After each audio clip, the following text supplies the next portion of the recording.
תודה. Hi, thank you, Shai. Thank you for having me. And good evening, everyone. I hope you'll be able to understand me despite of my very heavy British accent. My name is Tamir Mandowsky. In high school, I did the bare minimum to pass math. In Army, I dropped out of the Air Force flight school just because I gave up. It was too hard. Throughout my 20s as a government employee and later on in the high-tech industry, I never got promoted since no one ever trusted me with any kind of managerial responsibilities. Today I'm the CEO and the founder of one of Israel's leading financial education brands, influencing millions of people and billions of shekels. Today I'd like to tell you the strange story of the lazy investor, the unofficial English title of Hashkaot Le'atzlanim, this little yellow book. This is my book. Yeah, my second one, but the only one I will talk about today. At the age of 17, I worked as a glass washer in a nightclub in Be'er Sheva. It's in the south of Israel. Every night I watched the money pour in. 400 students paying 50 shekels at the door and another 100 shekels at the bar. That's 60,000 shekels in one night. Me, I got only 18 shekels. It was the minimum salary those days. 18 shekels per hour, and they didn't even pay me for my bus fare. I wondered, where does the money go? And then I did the math again and realized the workers work, the owners earn. After I bought my first drum set, it was a great investment, by the way, I had a bit of leftover money and I asked myself, what's now? I opened a financial newspaper and discovered something amazing. If you invest in stocks, then you become a partial owner of other businesses. So that's what I did. And I'm going to reveal right here and right now the secret, sophisticated, highly rational investment strategy that I did. I bought shares of Walla. Okay, it's a company, it's an internet company, because it just sounded cool. I bought ICL, it's a chemicals company, because my friend's dad worked there and that made me feel like I'm kind of his boss. In 2008, the subprime crisis, my portfolio dropped in 50%, like cut in half. This time I was a combat medic in the Nachal Brigade. I used to act under pressure, trained for chaos, but when it comes to money, I panicked. I sold everything in the worst possible moment. That's how the stock market works. Unlike pilot school, there you learn how to fly it before they let you near the plane, of course. In investing, you first board the plane, crash it into the ground, and then you start learning how to fly. A few years later, in 2012, I started working for Israel's Internal Security Service, aka the Shabak or Shin Bet in the Wikipedia. It's like the Israeli sort of ABI or Secret Service, something like this. Relatively for a student, the salary was pretty good. I knew one thing for sure. You don't build real wealth from salaries. But I didn't want to repeat my mistake from 2008, selling exactly at the wrong time. I wanted to try again, but smarter. So I dove into a research. I was a student in a university, so I, of course, started with free blogs in the internet and YouTube channels. But then I found the must-haves, the classic books. I started with The Intelligent Investor, great read, but very long. Yeah. After this random walk down Wall Street, Psychology of Money, I have it here, I think, brought it with me. Yeah, in Hebrew also. Yeah. This time I try to invest based on a real financial data, I mean, in a rational way. Analyzing balance sheets, calculating price to earning ratios, using my circle of competence. I thought I'm doing pretty well, but honestly, I felt like a clumsy diver in the ocean. And in the ocean, you know, there are sharks. I met another book, kind of the Investing Bible. I rely almost everything I say today. It's the Common Sense Investing of John Bogle, if you ever heard of. John Bogle says in this book, great advisors of long-term investing in index funds. Invest in widely spread market index funds in a simple, consistent, and emotion-free way. After about a year or a year and a half, something like this, the truth hit me. On the side of my portfolio, where I analyzed companies for hours, I made less. On the side where I literally did nothing, I earned more. That was my first real encounter with what I now call the lazy investing. Just for the example, here's one simple thing I learned, the power of compounding. Imagine two people saving $500, like US dollars, a month. One keeps it in the bank, earning nothing. After 20 years, he has $120,000, simply his own savings. The other invests the same $500 in a simple index fund, earning, for example, 8% a year in average for 20 years. After 20 years, he has nearly $300,000 and $120,000. Same salary, same savings. But one let compound interest work for him, the other didn't. And for some reason, no one has any real interest in teaching it simply. 8 years went by, 8 financially uneventful years, I have to say. Every month, I received my paycheck and invested part of it into my boring index fund portfolio. And then in 2020, a mysterious pandemic swept across the world. The biological virus turned into a financial one. Markets crashed dramatically, the second time in my life as an investor. Anyone who invested in stocks before COVID watched their portfolio drop by nearly 40%. It's a lot. I watched my friends make the exact same mistake I made 12 years before, back in 2008.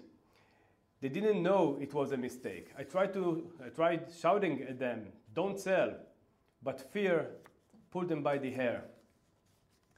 At that moment, I realized I had something extremely simple in my hands, something very valuable, something very few people knew, for one simple reason.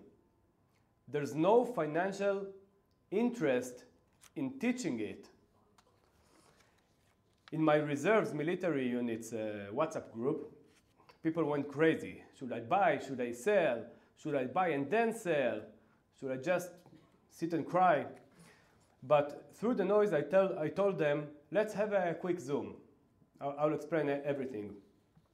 I thought it would be a one short Zoom, like a one short conversation, and that's it.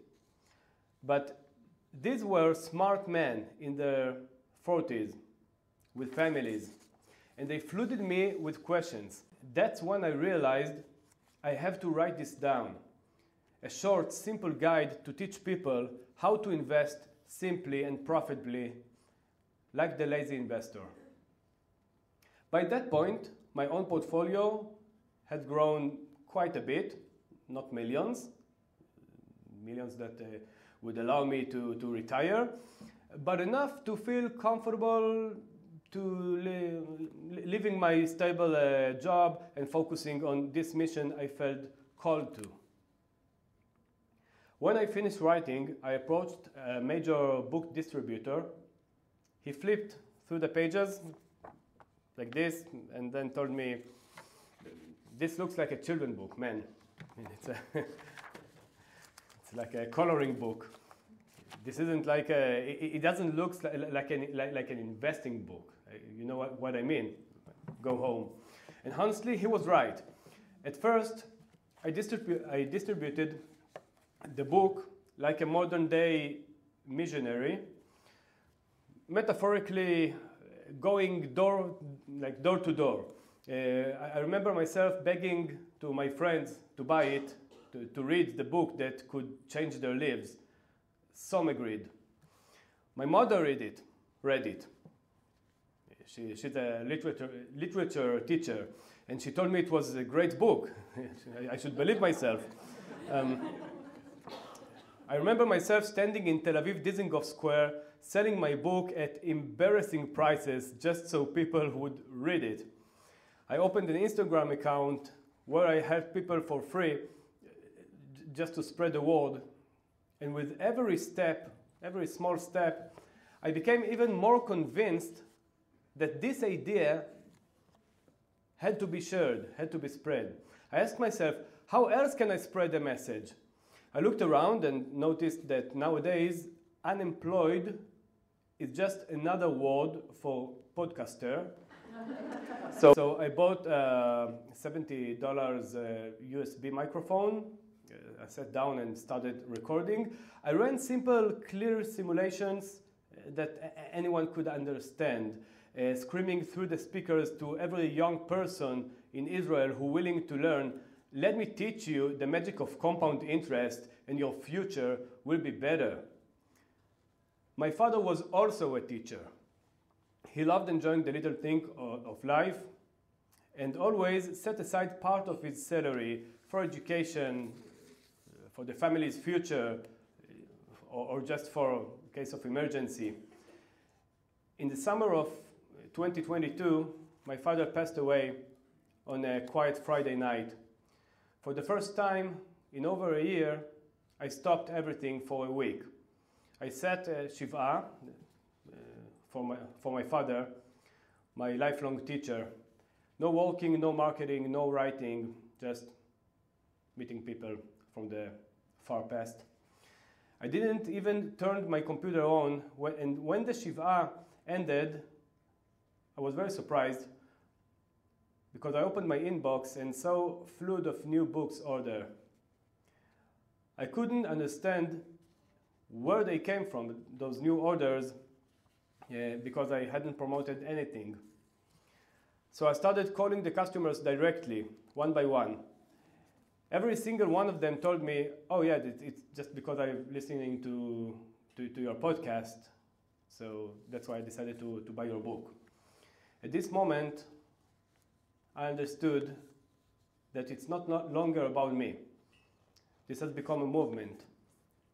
Today, in 2025, my podcast has spent 2.5 years as one of the top 5 most listened to podcasts in Israel across all categories. It's been the #1 financial podcast by far. The book, The Lazy Investor, this one, but in Hebrew, yeah, Ashkaot La'atzlanim. In Hebrew, by the way, it sounds better. Yeah. The book, The Lazy Investor, was Israel's best-selling book, top 1 best-selling book in Israel in 2023. It was also the best-selling book. It was also the best-selling book in 2024. As for this year, it isn't over yet, so let's not jinx it. The book was self-published. It educated the Israeli public about the exponential power of compound interest. And because of that, it kept growing as people told their friends. Every reader shared it with 3 more people. Today, The Lazy Investor is a national brand, sold over 150,000 copies, which for Israel is equivalent to millions of copies in terms of the US. Thank you. It's now also, by the way, an online school for ultra lazy persons that provides financial education for families seeking a simple, quick, responsible, and profitable way to start investing for the long term. Unbelievably, amounts of money have shifted from sleepy bank deposits to long-term investment portfolios, building better future for hundreds of thousands of families and children. What started as a passion project that I ran afternoon has grown into a financial education group. A small, smart, and highly efficient team of 9 employees, multi-million shekels advertising budget, and a coffee machine in our offices in Ramat Gan. But most importantly, we've influenced hundreds of billions of shekels that have shifted into long-term investments, all driven by young Israelis who simply want to secure their financial future by themselves. Remember that distributor who told me that the book looks like a children's book?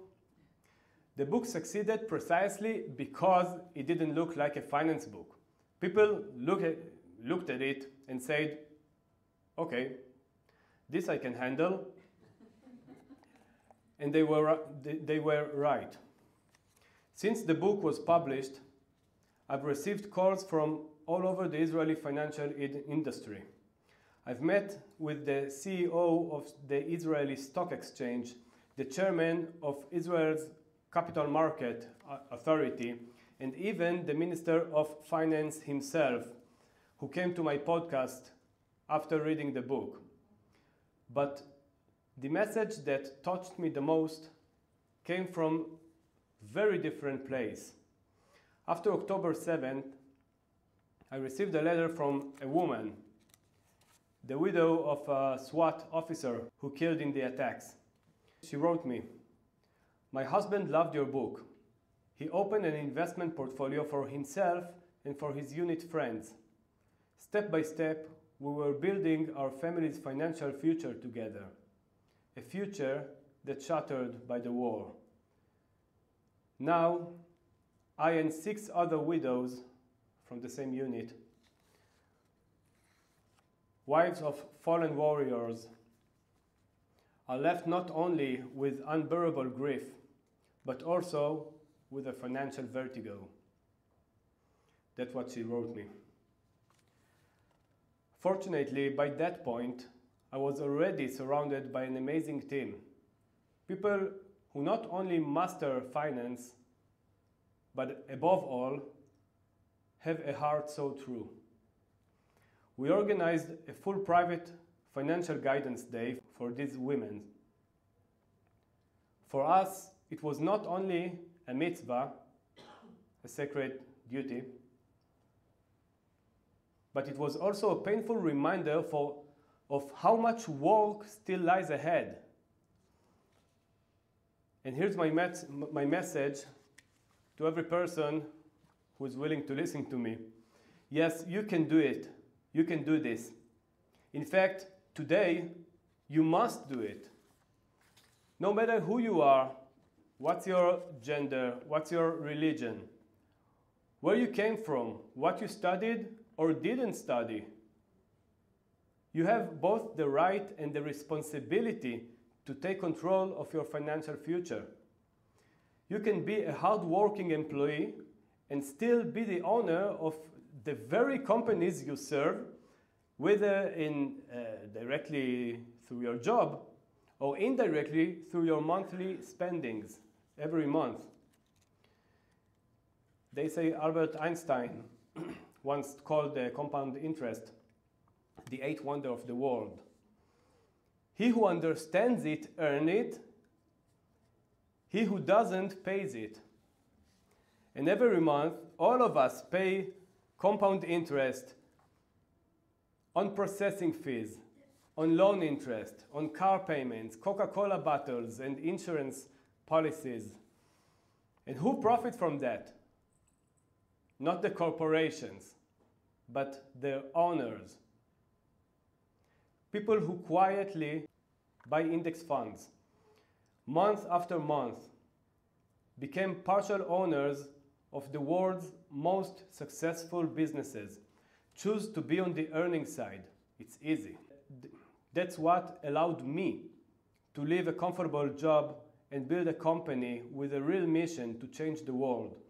And if, after all of this, you still don't feel like starting to invest, then honestly, I really don't know what else to tell you. Thank you for listening to the strange story of the lazy investor. And thanks for having me.